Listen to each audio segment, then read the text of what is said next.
Ooh, it's big word day today when we kick off another episode of...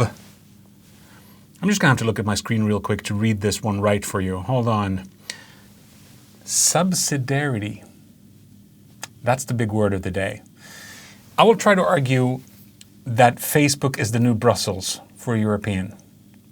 How's that?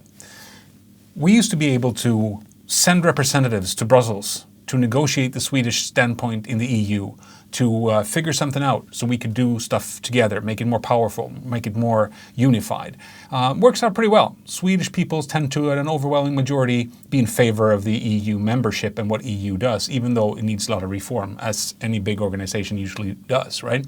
Subsidiarity, here we go with the reading, is the principle that is defined in Article 5 of the Treaty on European Union, and it aims to ensure that decisions are taken as closely as possible to the citizen, and that constant checks are made to verify that action at EU level is justified in the light of the possibilities available at national, regional, or local level.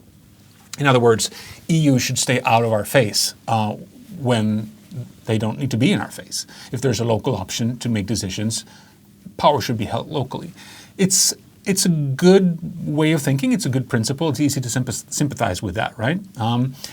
However, it demands that you decide, and you're able to decide which is which. That you're able to soberly look at, is it better that we solve this at a local level or a global level? And that fight between local and global is always so interesting and so challenging for us, because it sets a different political mindset depending on what you want to do and what sort of ideological belonging you have.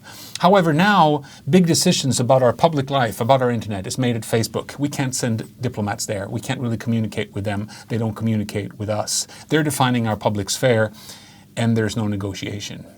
I don't like that, and it's certainly not something like subsidiarity.